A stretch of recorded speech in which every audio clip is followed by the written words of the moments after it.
Assalamualaikum warahmatullahi wabarakatuh. Selamat pagi, salam sejahtera bagi kita semua. Shalom, Om Swastiastu, Namo Buddhaya, salam kebajikan, salam budaya. Yang terhormat Bapak Profesor Dr. Suroso MPD MTH selaku dosen PBSI FBS UNY. Yang kami hormati Bapak Tatang Elmi Wibowo selaku pemilik Galeri Batik Leksa Ganesha. Yang kami hormati Saudara Ahmad Zamzaminur selaku Ketua BEM FBS UNY 2021. Yang kami hormati pula Saudari Erliana Puspitaningrum selaku Ketua Tamsetra 2021 dan para peserta Tamsetra yang kami banggakan. Puji syukur senantiasa kita panjatkan kehadirat Tuhan Yang Maha Esa sehingga pada hari ini kita dapat melaksanakan acara ini dengan keadaan sehat walafiat tanpa ada halangan suatu apapun. Sebelumnya, perkenankanlah saya untuk memperkenalkan diri. Saya Sevia Azahra selaku pembawa acara yang akan mempersembahkan Tamsetra 2021, Tampung Karya, Seni dan Sastra. Pada Tamsetra 2021 ini yang dilaksanakan oleh BEM FBS UNY mengusung tema Welas Asih. Adapun susunan acara pada hari ini, acara yang pertama yaitu pembukaan. Acara yang kedua yaitu sambutan dari Ketua Pelaksana Tamsetra 2021, Saudari Erliana Puspitaningrum. Acara yang ketiga yaitu sambutan dari Ketua BEM FBS UNY 2021, Saudara Ahmad Zamzaminur, beserta pembukaan. Acara yang keempat yaitu sesi diskusi antara moderator Saudara Gilang dengan Bapak Tatang. Acara yang kelima yaitu sesi diskusi antara moderator Ninuk dengan Bapak Profesor Dr. Suroso MPD MTH. Acara yang keenam yaitu pengumuman karya terbaik. Dan acara yang ketujuh yaitu penutup. Acara yang pertama yaitu pembukaan. Mari kita buka acara ini dengan berdoa menurut keyakinan dan kepercayaan masing-masing. Berdoa mulai. Selesai. Acara yang selanjutnya yaitu sambutan dari Ketua Pelaksana Tamsetra 2021 kepada Saudari Erliana Puspitaningrum. Disilahkan. Assalamualaikum warahmatullahi wabarakatuh. Shalom, Om Swastiastu, Namo Buddhaya, salam kebajikan dan salam budaya. Yang terhormat Ibu Dr. Anda Sri Harti Widyastuti M.Hum selaku Dekan Fakultas Bahasa dan Seni Universitas Negeri Yogyakarta. Yang kami hormati Bapak Dr. Anda Cipto Budi Handoyo MPD selaku Wakil Dekan 3 Fakultas Bahasa dan Seni Universitas Negeri Yogyakarta. Yang kami hormati Bapak Profesor Dr. Suroso MPD MTH selaku Dewan Juri dan Pembicara kategori Lomba Puisi. Yang kami hormati Bapak Tatang Elmi Wibowo selaku Pembicara dan Dewan Juri serta pemilik Batik Leksa Ganesha. Dan yang kami hormati Ahmad Zamzaminur selaku Ketua Badan Eksekutif Mahasiswa Fakultas Bahasa dan Seni Universitas Negeri Yogyakarta tahun 2021 dan teman-teman mahasiswa Fakultas Bahasa dan Seni Universitas Negeri Yogyakarta yang kami cintai. Terima kasih kepada Sevia atas kesempatannya. Perkenalkan, nama saya Erliana Puspitaningrum. Di sini saya mewakili teman-teman panitia Tamsetra, Tampung Karya Seni dan Sastra tahun 2021. Kami panitia mengucapkan selamat berkontribusi kepada teman-teman mahasiswa Fakultas Bahasa dan Seni Universitas Negeri Yogyakarta dalam acara Tamsetra tahun 2021. Acara Tamsetra tahun 2021 ini mengangkat tema Welas Asih. Tema Welas Asih diangkat dengan tujuan supaya kita bisa mengingatkan bahwa kita harus saling berempati kepada sesama tanpa membedakan latar belakang.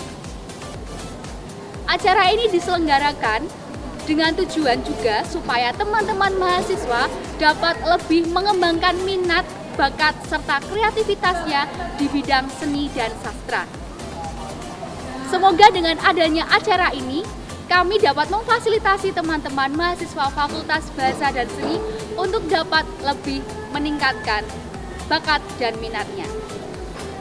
Kami panitia juga mengucapkan terima kasih kepada Bapak Profesor Dr. Suroso, MPD MTH, atas kesediaannya menjadi pembicara dan juri untuk kategori lomba bidang puisi. Dan kami juga mengucapkan terima kasih kepada Bapak Tatang Elmi Wibowo atas kesediaannya untuk menjadi Dewan Juri serta pembicara pada kategori lomba batik. Action. Sekian yang dapat saya sampaikan mewakili teman-teman panitia TAM Sentra tahun 2021. Sampai jumpa, terima kasih dan wassalamualaikum warahmatullahi wabarakatuh. Salam budaya. Terima kasih kepada Saudari Erliana Puspitaningrum. Acara yang selanjutnya yaitu sambutan dari Ketua BEM FBS UNY 2021 untuk Saudara Ahmad Zamzaminur dipersilahkan dan untuk sekaligus membuka acara pada hari ini. Bismillahirrahmanirrahim. Assalamualaikum warahmatullahi wabarakatuh. Om Swastiastu, Namo Buddhaya, salam kebajikan, rahayu, rahayu, dan salam budaya. Yang saya hormati Ibu Dr.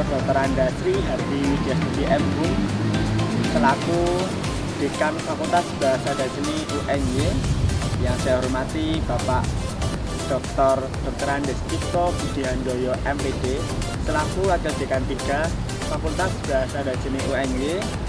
Yang saya hormati pula ada Bapak Profesor Dr. Suroso MPD MTH selaku dosen dari Pendidikan Bahasa dan Sastra Indonesia sekaligus Dewan Juri dalam kegiatan TAM Sentra tahun 2021. Yang saya hormati pula Bapak Tatang Elmi Wibowo selaku pemilik usaha batik Galeri Batik Leksa Ganesha sekaligus Dewan Juri kegiatan TAM Sentra tahun 2021. Yang saya hormati pula Mbak Erliana Puspitaningrum selaku Ketua Panitia kegiatan TAM Sentra tahun 2021 serta teman-teman yang berbahagia.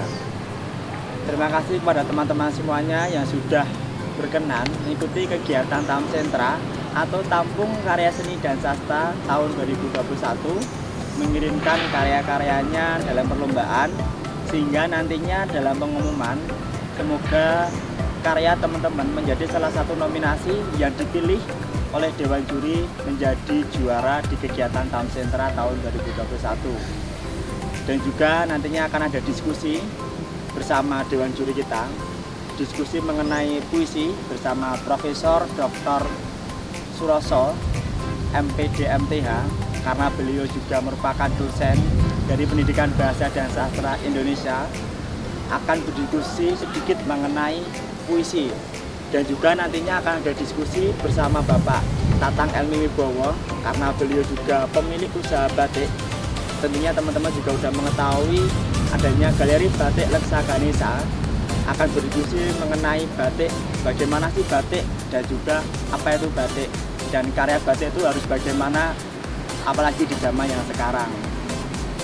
Dan ikuti kegiatan serangkaian TAM Sentra tahun 2021 ini.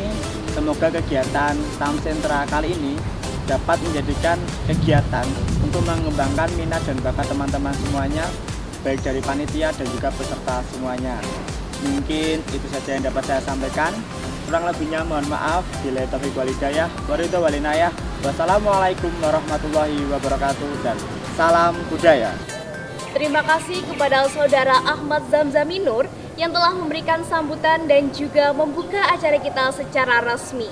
Acara yang selanjutnya yaitu sesi diskusi. Mari kita lihat diskusi yang akan dibersamai oleh Saudara Gilang Mukti Bagasa dan juga Bapak Tatang Elmi Wibowo. Ya, terima kasih Sevia sudah memberikan waktunya. Kali ini saya bersama Pak Tatang. Selamat pagi Pak Tatang. Pagi. Saya di sini akan sedikit mewawancari Pak Tatang, ingin bertanya-tanya tentang profil Pak Tatang. Pak Tatang, kalau saya lihat, saya baca Pak Tatang itu merupakan aktivis lingkungan, juga aktivis sosial. Nah, apa sih Pak yang mendasari atau yang mengawali dan juga menggerakkan hati Pak Tatang membuat karya yang berdasarkan dari isu-isu yang sedang hangat? Ya sebenarnya nggak terlepas dari aktivitas masa lalu saya ya, zaman mahasiswa seperti teman-teman. Saya aktif sama teman-teman Mapala di kampus saya. Selepas itu bergabung dengan sebuah organisasi lingkungan Warna Lingkungan Hidup Indonesia cukup lama. Sedikit banyak saya bersentuhan dengan realita di lapangan kaitannya dengan kehidupan sosial dan juga tentang sosial ekologi dari berbagai daerah di Indonesia ya. Terlebih saya juga banyak menangani bencana alam di Indonesia pada saat itu, sehingga sedikit banyak saya ingin tetap itu semua berlanjut walaupun dengan cara yang berbeda. Oh, berarti dulu waktu mahasiswa itu Pak Tatang aktif sebagai Mapala juga ya? Ya. Oh, oke. Ini Pak, terus untuk karyanya Bapak yang menyangkut isu lingkungan tadi, terus juga isu sosial yang berkaitan apa ya, tentang kepedulian di lingkungan sekitar Pak Tatang. Nah, wujud bentuk nyata dari itu apa Pak? Ya kalau yang secara umum isu di Indonesia, kemarin-kemarin saya banyak mengangkat tentang sosial ekologis kaitannya dengan hutan, dampak pertambangan, terus eksistensi dari flora fauna kita seperti harimau Jawa, terus perubahan iklim. Dalam skup yang lebih kecil di kampung saya, saat ini saya sedang membuat karya tentang bagaimana respon warga Tembi menghadapi pandemi ini dari awal ya, dari tahun Maret 2020 itu sampai hari ini kita banyak melakukan aktivitas kaitannya untuk menghadapi dan beradaptasi dengan pandemi. Itu saya rekam dalam sebuah karya batik yang berseris. Jadi batik-batik ini akan bertutur tentang kehidupan pandemi di Dusun Tembi dan bagaimana warga menghadapinya. Oh ya, berarti itu karyanya Bapak tuh menceritakan dokumentasi selama pandemi ini ya Pak? Ya. Nah, kayak gitu kan pasti ada apa ya, ada cerita suka dukanya. Nah, ada nggak sih Pak yang kontra sama karya Bapak? Maksudnya? Dari ini karya-karya Bapak kan menyenggol isu-isu yang sedang hangat nih. Itu kan cukup sensitif ya Pak. Nah, itu ada nggak sih yang sempat kontra sama karya-karya Bapak? Ya, saya nggak tahu ya kontra atau enggak, cuma saya menyampaikan apa adanya. Jadi realita di lapangan. Mungkin orang akan melihat dari berbagai perspektif, tapi yang saya tekankan adalah inilah kejadiannya, respon kita itu. Bagaimana kebersamaan kita bangun untuk menghadapi pandemi ini, dan kalau ada perspektif yang lain itu malah bagus menurut saya karena akan semakin kaya dari informasi yang akan kita sampaikan. Oh, untuk karya Bapak yang seperti itu, selain berdasarkan karena Bapak dulu adalah seorang aktivis, siapa yang membuat Bapak bergerak untuk membuat karya seperti itu? Ya kalau dalam konteks yang sangat pribadi kecil, ini jelas keluarga saya, ada bapak ibu saya. Terus dalam konteks batik, saya banyak belajar lewat guru saya Pak Afran Kuswaji. Dalam konteks isi dari batik atau tema dari batik, ya saya banyak belajar dari pengalaman saya, dan saya banyak belajar juga dari literasi visi apa yang ingin dibangun oleh pandai-pandai negeri ini ketika mereka coba untuk menyatukan Nusantara ini, impian-impian seperti apa, dan itu saya melihatnya dalam skala yang lebih menurut saya lebih yang bisa saya tangkap, yaitu adalah mewujudkan kehidupan yang bermartabat baik sosial maupun ekologi. Ini Pak, untuk teman-teman mahasiswa nih Pak, ada nggak Pak pesan yang ingin disampaikan dari Bapak untuk teman-teman Wah, mahasiswa? banyak sekali, karena ya sedikit banyak saya pernah menjadi mahasiswa. Ada beberapa hal yang dulu kita perjuangkan sama-sama teman angkatan saya, dan itu masih jauh dari apa yang kita impikan. Untuk teman-teman mahasiswa saat ini, ya ini adalah kesempatan. Teman-teman masih di dalam dunia idealis, belum banyak realita yang dihadapi dalam kehidupan sehari-hari, sehingga manfaatkanlah dunia idealis ini seidealis-idealisnya untuk memperjuangkan kehidupan yang bermartabat dari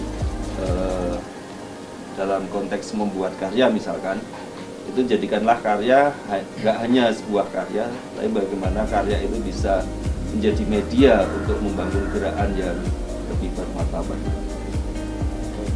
Terima kasih Pak Tatang sudah mau diwawancarai, sudah mau memberikan sedikit ceritanya, sedikit pengalamannya kepada kami dan juga teman-teman di FBS. Sama-sama. Terima kasih Pak. Iya. Nah, teman-teman, itu tadi hasil sedikit obrolan saya dengan Pak Tatang.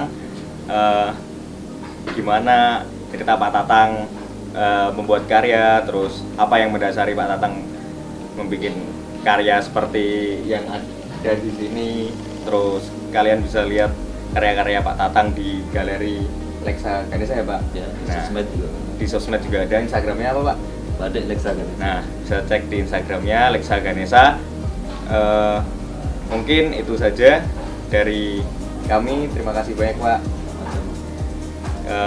Waktu saya kembalikan ke Sevia. Terima kasih. Terima kasih kepada Kak Gilang dan juga Bapak Tatang Elmi Wibowo yang telah melaksanakan diskusi. Selanjutnya kita beralih ke diskusi yang dibersamai oleh Kak Nino dan juga Profesor Dr. Suroso MPD MTH. Kepada Kak Nino, disilahkan. Baik, terima kasih kepada Saudari Sevia atas waktu yang diberikan. Teman-teman, saat ini dibersamai dengan saya, Nino Purnaningsih, akan memimpin jalannya diskusi tentang welas asih. Saat ini kita sudah bersama dengan Profesor Dr. Suroso, Magister Pendidikan, Magister Teologi. Selamat pagi Bapak Suroso. Selamat pagi Nino. Sehat Bapak keadaannya? Alhamdulillah, puji Tuhan, sehat selalu karena kita di tengah sawah di rumah yang sangat mewah, Iya. mepet sawah. Baik Bapak, pada kesempatan pagi hari ini kita akan berdiskusi tentang welas asih Bapak. Nah, menurut Bapak Suroso sendiri, apa itu makna welas asih? Terima kasih Mbak Nino. Welas asih itu kalau dalam bahasa kasih itu ada yang cintanya Tuhan pada manusia, itu yang disebut agape, dan kita nggak bisa membalas itu. Lalu ada cintanya manusia dengan manusia lain, itu ada yang cinta tapi bernafsu, itu eros ya. Tapi kalau yang welas asih itu yang cinta tulus antar manusia, kan mencintai seseorang karena ikhlas ya, ikhlas karena misalnya menolong itu tanpa pamrih, kemudian juga selalu memberi penghiburan ketika saudara, famili, teman, sanak, masyarakat itu mengalami kesulitan. Bahkan kadang-kadang rela untuk memberikan dirinya untuk orang lain, tidak mementingkan diri sendiri. Itu kalau mungkin dalam bahasa Muslim mungkin ikhlas itu ya. Jadi welas asih itu ketika kita memberikan hidup kita sepenuhnya kepada Tuhan, tapi kita di bumi ini masih ada kehidupan yang kita menjadi manusia. Jadi sebelum kita dipanggil Tuhan, pastilah kita akan mencintai sesama manusia seperti kita mencintai istri. Itu makna welas asih yang mungkin bisa saya tangkap, Mbak Nino. Baik, terima kasih Pak atas jawabannya. Makna welas asih menurut Bapak Suroso ini sangat dalam ya Bapak. Tapi kan saat ini sayang sekali kita masih berada dalam situasi pandemi COVID-19 Pak. Nah, dan manusia di bumi ini semuanya, tidak hanya dari kita sendiri, itu mengalami banyak kesulitan, mengalami banyak kesedihan. Lalu bagaimana Bapak menanggapi hal ini? Welas asih dalam situasi pandemi ini seperti apa menurut Bapak Suroso? Ya, kita tahu pandemi tidak hanya dialami oleh bangsa Indonesia, khususnya komunitas di Yogyakarta. Hampir seluruh dunia mengalami, dan kita menyaksikan sendiri betapa orang yang sudah bekerja mapan kehilangan pekerjaan sehingga nggak dapat pendapatan. Kemudian juga pedagang kehilangan consumer atau kehilangan pelanggan. Kemudian juga mereka yang berbisnis, mereka kekurangan pendapatan karena memang suasananya seperti ini. Dalam keadaan seperti ini bukan berarti kita tidak bisa bertindak ya. Jadi saya sendiri kebetulan kena COVID ya, selama 14 hari saya itu di karantina. Jadi merasakan betapa menderitanya orang yang kena COVID ya. Apalagi orang yang kena COVID kemudian dari sisi lain dia menderita karena yang biasanya mendapat pendapatan rutin tidak mendapatkan, kemudian yang biasanya melaksanakan aktivitas tidak bisa melaksanakan, orang itu bisa jadi frustasi. Nah, dalam keadaan seperti itu, maka apapun yang kita alami, saya ini pernah menderita ya, kami juga ingin berbagi sama orang lain gitu. Jadi kalau di komunitas di desa ini namanya Desa Kadirojo ya ini, kami punya komunitas kecil-kecil, jadi tetangga-tetangga ini bahkan sama Pak RT RW bilang kami punya kelompok anak muda yang nanti kalau pas isoman kekurangan suplai logistik, Bapak cerita sama saya. Tapi ya nyatanya lagi orang Jogja khususnya itu rasa malunya itu luar biasa. Jadi dia gak gampang untuk mau menerima bantuan orang lain gitu. Itu cirinya orang Jogja. Jadi kadang-kadang mereka itu misalnya sakit itu malah nggak cerita orang Jogja itu. Jadi apalagi menderita, nggak mau menyaksikan orang lain. Dan kita harus proaktif untuk melihat, untuk memberikan ucapan syukur yang sudah Tuhan berikan sama kita, tapi kita harus memberikan kepada orang lain. Katanya dalam agama tertentu bahwa apa yang kita punya itu ada bagiannya orang lain gitu juga. Dan kita harus bisa share untuk bisa berbagi. Tidak hanya harta ya, mungkin ya tenaga kita, pikiran kita, termasuk juga sehari-hari kami ini sudah 36 tahun ya di kampus UNJ, mungkin kalau dalam bahasa sehari-hari udah bosan gitu ya. Tapi kami mencintai anak-anak yang baru semester 1, umurnya baru 18, sampai mahasiswa yang sudah mbah-mbah itu yang di S3 itu, kami juga ingin. Jadi yang Tuhan berikan pada saya harus berbelas kasihan, istilahnya bela rasa ya.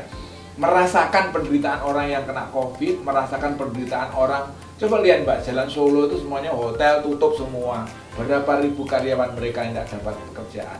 Kamu lihat di mana itu, Stadion Sleman itu. Banyak pedagang kagetan, semuanya akhirnya mencari uang. Dan pemerintah dan keterbatasannya juga melakukan sesuatu. Itu yang saya alami ketika saya menyaksikan COVID yang sampai sekarang katanya sudah menurun, tapi juga masih level 3 ya di Jogja ya, masih harus hati-hati itu. Jadi seperti Anda kan 1,5 meter ini sudah harus jarak jauh ya dengan protokol kesehatan. Itu Mbak Nino yang saya rasakan untuk bisa ambil bagian. Dan saya sudah melakukan sama teman-teman muda khususnya untuk ya biasalah kalau kita mengasih itu memberikan bantuan baik yang bersifat fisik maupun bersifat sosial. Berarti Bapak Suroso ini sudah menjadi agen dalam masyarakat seperti itu ya, dalam berwelas asih di masa pandemi. Ya, karena tidak hanya di kampus banyak korban juga kan, ada takut. Ada Profesor Hari itu dipanggil Tuhan, masih muda, kemudian juga keluarga-keluarga banyak yang meninggal juga ya. Jadi kalau soal meninggal dan tidak itu kita tidak bisa menego sama Tuhan, itu haknya Tuhan. Tapi kita harus bisa mencoba sedemikian mungkin diberi akal itu untuk bisa tidak ikut di dalam yang tidak berpikir kritis. Masih ada orang nggak percaya namanya COVID itu tidak ada, kan lucu ya. Jadi kita sebagai orang modern, orang ya kalau di kampus orang ilmiah, kalau di masyarakat sebagai anggota masyarakat menyadarkan. Akhirnya toh juga orang-orang yang nggak mau vaksin dijemput sama Pak RT itu, Bapak belum vaksin, nanti kalau Bapak nggak vaksin bisa nularin orang lain. Dan kalau udah divaksin minimal kamu nggak mati. Ya tapi kalau mati kan urusan Tuhan. Artinya tidak kena virus itu. Tapi kalau udah vaksin 2 kali kena, yaitu sudah nasib takdir. Seperti saya kan udah divaksin Sinovac 2 kali, tapi juga kena COVID. Istri saya juga. Baik Bapak, kembali lagi kepada welas asih ya Bapak. Iya. Bapak Suroso ini teman-teman merupakan dosen pendidikan bahasa dan sastra Indonesia, betul Bapak? Betul. Nah, sebagai seorang dosen yang bergelut dalam bidang kesusastraan. Menurut Bapak sendiri, apa peran Welas Asih dalam bidang kesusastraan seperti contohnya puisi, itu seperti apa Bapak? Jadi begini, jadi kebetulan saya dianugerahi Tuhan melalui kementerian itu sebagai profesor pembelajaran sastra. Jadi sastra itu, maaf ya, bukan omong kosong, walaupun imajinatif. Jadi sastra itu sebetulnya bagian dari cerita yang sesungguhnya hanya dia dikemas oleh pengarang supaya dia memberikan informasi dan pembaca atau dalam hal ini penikmat karya sastra itu bisa memaknai gitu. Nah, itu ada 3 genre kan ya, ada prosa fiksi, ada drama, dan ada puisi. Nah, yang agak susah ini puisi. Karena puisi itu kan penyair punya yang disebut lisensia poetica, apa yang disebut dengan kebebasan berekspresi ya. Baik di dalam menentukan kosakatanya atau diksinya, memberikan imajinasi dalam bentuk pencitraannya atau dalam bentuk versifikasi atau persajakannya, bahkan dalam tipografi pemanaan itu. Nah, ini apa itu ya, pembaca atau penikmat diberi kesempatan untuk merespon itu. Nah, saya kalau dalam hal ini di dalam apa istilahnya, bela rasa ya istilahnya, tadi kalau Anda mengatakan Welas Asih itu, saya teringat Mas Willy, dulu namanya Willy Brodus Rendra Broto ya, WS Rendra itu, tapi ketika dia memeluk agama Islam, dia namanya cuma Rendra aja. Lalu pada waktu sebelum dia meninggal, dia membuat puisi terakhir ini. Jadi puisinya ini curhat tentang kehidupan mereka yang hampir 74 tahun. Anda tahu sendiri Rendra kayak apa ya, penyair burung merak, cakep, kemudian juga istrinya aja berapa ya, pertama si Sunarti, Suwandi, lalu Ken Zuraida yang terakhir, yang kedua siapa tuh yang orang Keraton itu, kemudian yang terakhir sama Ken Zuraida yang sampai dia menemani akhir hayatnya. Dia menulis puisi nggak ada judulnya itu, tapi puisi terakhir yang dia buat sebelum dia meninggal.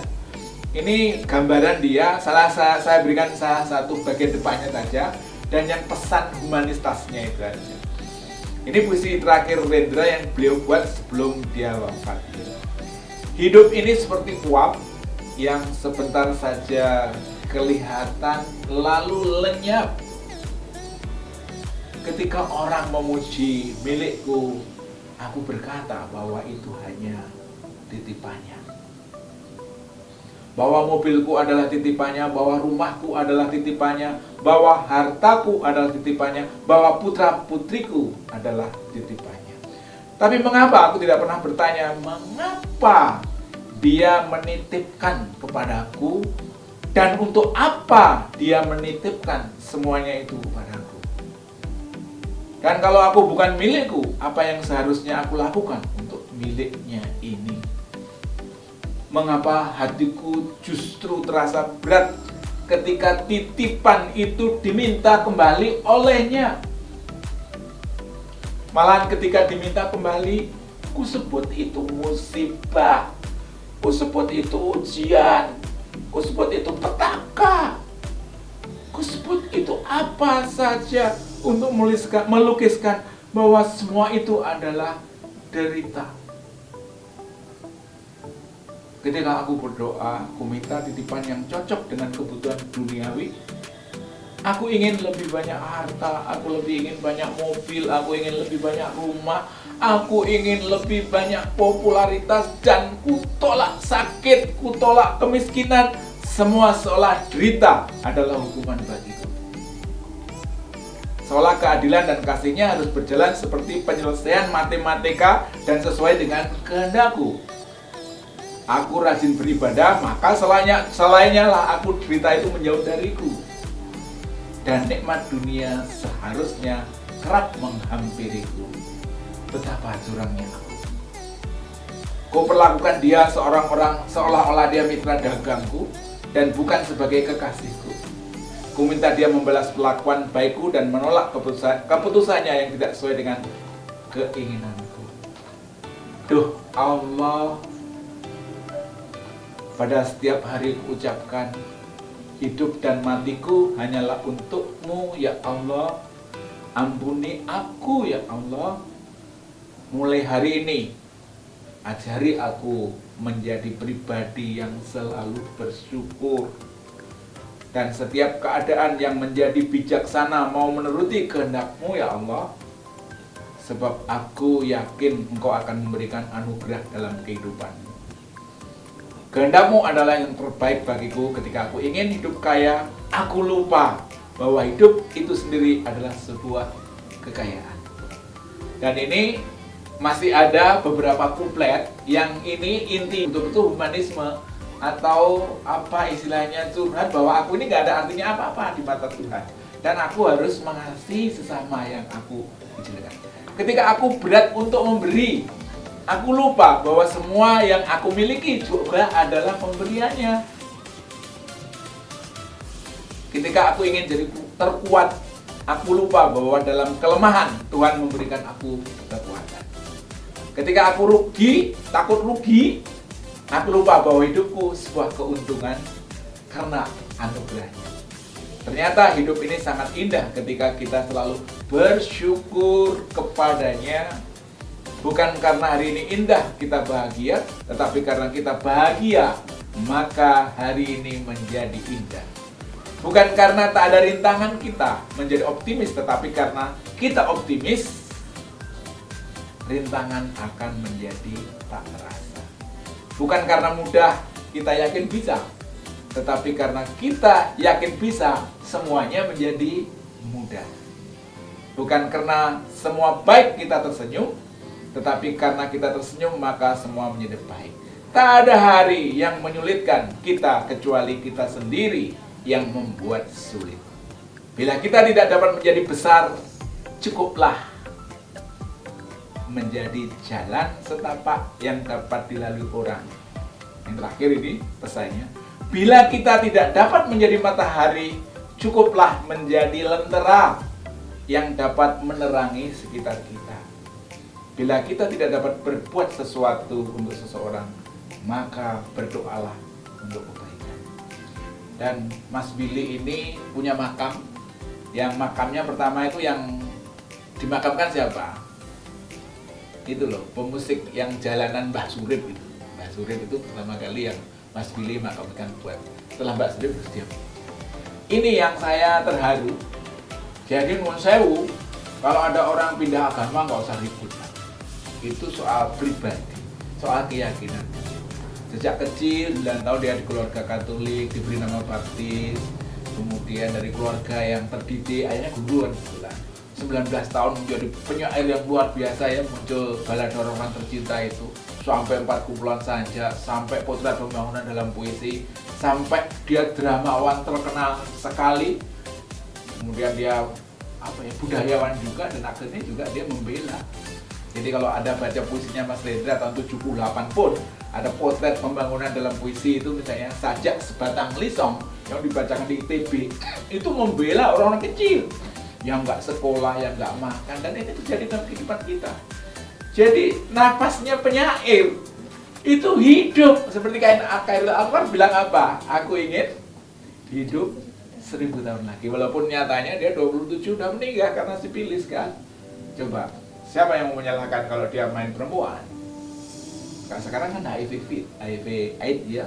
Tapi ya nggak tahu itu semuanya. Itu catatan saya Mbak Nino. Jadi saya melihat puisi Pelas Asih itu ketika seorang penyair sebetulnya ingin berbela rasa, berempati kepada, maaf ya, orang-orang yang kecil, orang-orang yang tertindas, orang-orang yang susah, orang-orang yang tersusir. Termasuk juga kalau Anda lihat Wiji Dukul dalam puisinya Aku dan Peluru itu, sampai sekarang jenazahnya aja nggak diketahui di mana, dibunuh oleh siapa, pelakunya siapa, sampai sekarang menjadi misteri. Aku dan Peluru. Dan itu kata-kata yang dahsyat ketika revolusi menjatuhkan Pak Harto. Hanya satu kata, lawan. Akhirnya diculik sama, ya maaf ya saya nggak mau menyatakan Angkatan Darat yang mana, tapi saya tahu. Baca aja novelnya Laila Kodori, judulnya Laut Bercerita. Wah, itu Anda betul-betul tahu bagaimana mahasiswa disiksa sama tentara, diculik dan sebagainya. Itu Mbak Nino yang saya tahu sedikit bela rasanya seorang penyair terhadap peristiwa yang terjadi. Baik Bapak, terima kasih banyak atas responnya yang sangat luar biasa ya teman-teman. mengingat waktu yang terbatas ya Bapak, ini satu pertanyaan terakhir. Mohon membuat sebuah closing statement Bapak tentang harapan.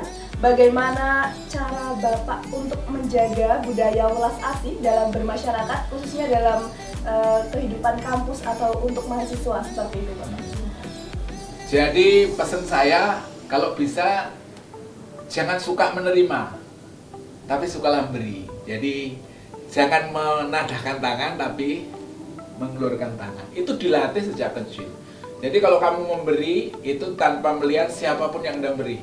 Sukunya apa, kemudian apa istilahnya, agamanya apa, itu nggak penting. Karena Anda ingin niatnya ikhlas untuk memberikan. Dan pemberian tidak harus fisik ya.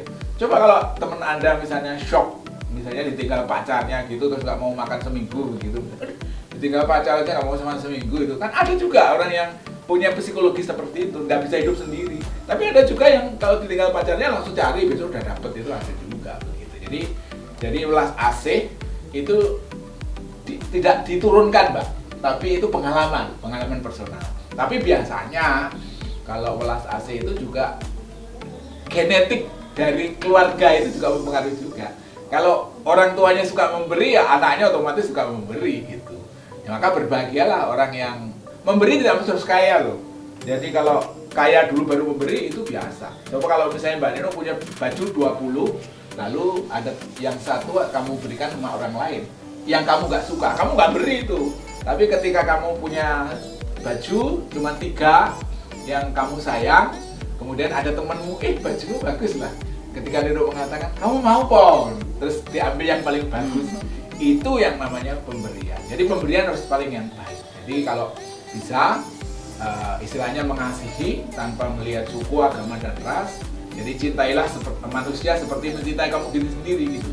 Jadi kamu harus bisa memberikan yang paling baik buat orang lain. Ya minimal latihan untuk orang tua yang di rumah, untuk family, berbuatlah baik ya. Kalau sudahkah Anda mencintai satu orang hari ini? Satu orang aja. Jadi membahagiakan orang. Jadi kalau nanti Nino punya duit atau cukup, ya traktir Dito, apa traktir siapa Mas dari Nganjuk tadi, iya kan? Nasi kucing aja, mampunya nasi kucing, belum stiknya di kita bencana. Kalau stik warung mungkin ya, nah, itu kelas mahasiswa. Gitu Mbak Nino. Terima kasih banyak Pak Suroso atas ilmunya yang sangat luar biasa ya teman-teman, memberikan materi tentang welas asih untuk kita pada pagi hari ini. Semoga memberikan kebermanfaatan ya Bapak untuk kita semua. Dan baik, karena waktu yang terbatas teman-teman, maka diskusi kita akhiri. Saya kembalikan kepada Sevia selaku MC. Terima kasih, salam budaya. Terima kasih Ninu yang telah membersamai sesi diskusi bersama Profesor Dr. Suroso MPD MTH. Action. Acara yang selanjutnya yaitu yang kita tunggu-tunggu. Mungkin para peserta tidak sabar nih di sesi ini. Siapa sih yang akan menjadi juaranya? Langsung aja pengumuman penghargaan karya terbaik Tamsetra 2021.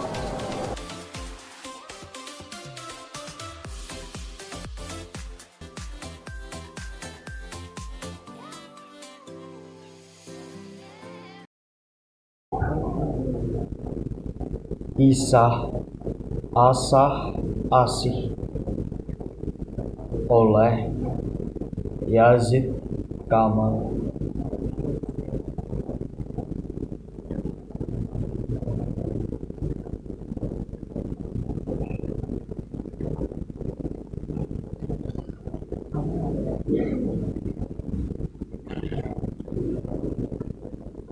Jagat digelar,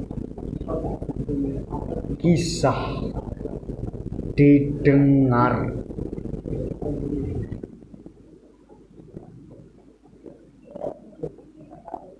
Di balik layar dalang samar-samar.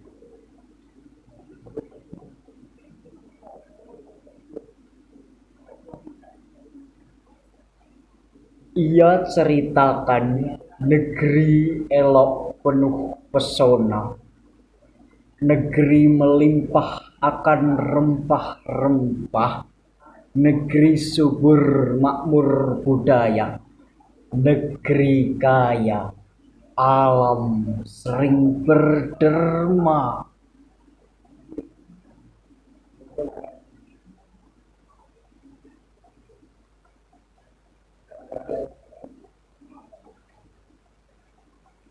Ia ceritakan, warga asik bertukar welas asih, kasih membakar selisih.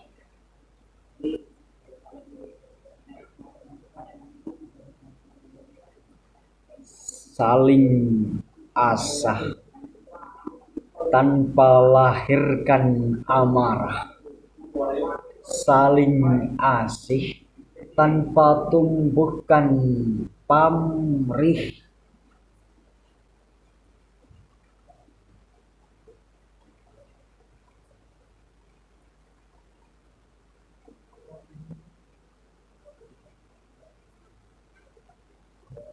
Dalang lanjutkan pentas pada malam yang bertambah sunyi.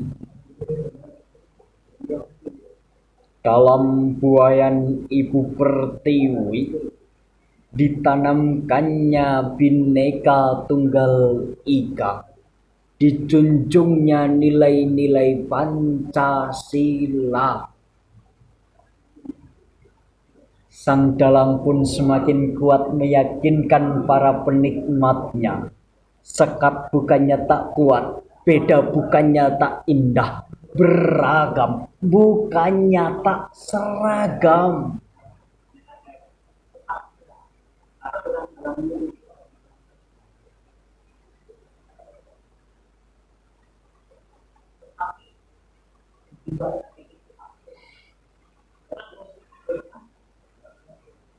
Semua mata terpana, tercium dupa, menusuk sukma.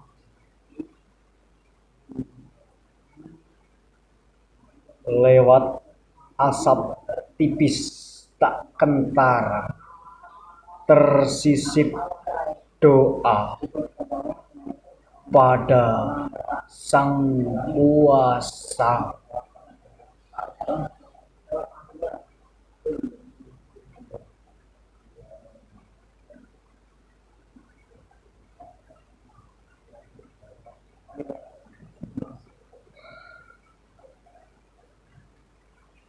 Jagat digulung, awan jadi mendung. Dalang akhiri ceritanya, tinggalkan makna bagi setiap penikmatnya.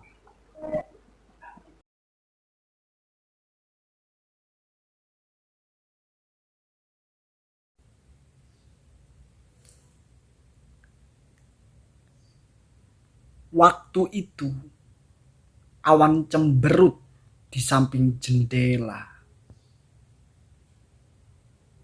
menyanyikan tangisan daun yang rindu pada tangkainya. Langit pun membasahi hati yang sedang dijemur. Samar-samar rintik hujan berbisik kepadaku, lukamu berdebu di telapak kaki ibumu. Farhan Barudin, Yogyakarta 2021. Rintik rindu. Terima kasih.